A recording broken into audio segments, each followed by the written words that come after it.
Well, hey, Mosaic family. We hope you're doing well today and in this season. We're excited to be spending the next several weeks together as a church body in the Lord's Prayer. And one of the things we wanted to do was to take time not only to invite you to pray with us, but also to set aside some time weekly to practice the spiritual rhythms of Jesus. And so, whether it's a roommate, a family member, your small group, maybe a neighbor, we hope you will join us in both praying the Lord's Prayer and putting to practice the rhythms of Jesus that he's been teaching his apprentices for years. This week, we invite you to join us first and foremost to pray in silence and solitude. That is a daily rhythm of setting aside time and space to create sustainability for living a life connected with God. And in our days full of constant devices and news feeds and media overloads, it's such a vital rhythm for you and I as followers of Jesus. I mean, it could be argued that practicing silence and solitude are two of the most important spiritual disciplines for our people today. In our busy and noisy lives, we need to create space to be alone with our triune God. And as we live in a culture of hurry and incessant busyness, which are two great enemies of the healthy spiritual life, we need to identify a space and a time to be alone with God. I love the way that Henry Nouwen writes that without solitude and silence, it is virtually impossible to live a spiritual life. Solitude begins with a time and a place for God, and for him alone. If we really believe not only that God exists, but also that he is actively present in our lives, healing and teaching and guiding us to the kingdom, Nouwen says that we need to set aside a time and a space to give him our undivided attention. But if you're like me, there's two common barriers that can hinder us from putting this practice of silence and solitude into rhythm.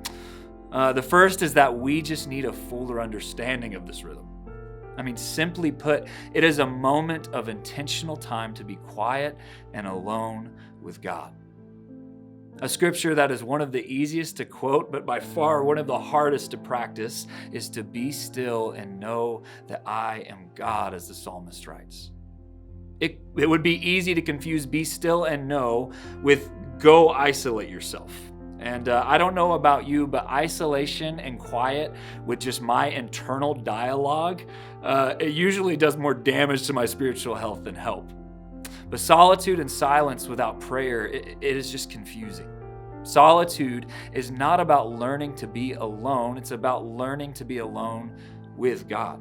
And in the same manner, silence is not just learning to be quiet or having a quiet place. It is the practice of learning to be and enjoy his presence free from any noise or distraction.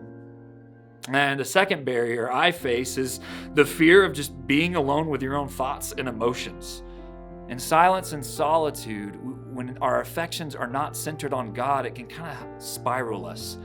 But with affections set on God, it helps us to see a complete picture of who we are with God. It allows us to take our thoughts and our emotions and our feelings to him and to grow in our awareness of who he is and how he may be at work both within and around us. I love the way Richard Foster says that the silence and solitude is the very act of retreat that resigns us as the CEO of the universe. So to start putting this rhythm to practice together, I want to invite you to begin wherever you are right now. As soon as this video is over, take some time, or at least identify a time and a space. You may just start with 5 to 10 minutes in the morning before reading the scriptures, or even just turn off the music and pray on your commute to wherever you're going. But when and wherever it is, identify a place and a time that you can go and be alone with our God. And over time, you'll gradually increase in silence and solitude, and you could have daily and weekly and yearly rhythms. But for now, let's just identify a sacred space and a place where you can go and be quiet that consistently you could return to.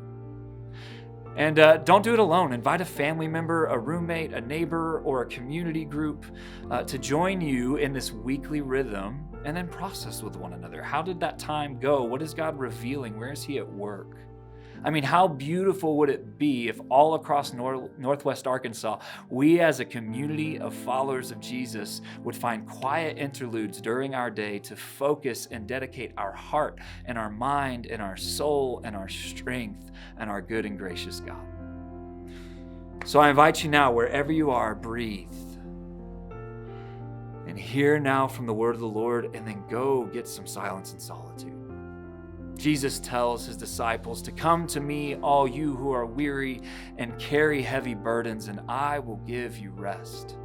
Take my yoke upon you and let me teach you, because I am humble and gentle at heart, and you will find rest for your souls. For my yoke is easy and my burden is light. And let's take our divine master and friend up on his offer. Go and find a quiet place to be alone in prayer with our God. Friends, we love you. Grace and peace to you, Mosaic.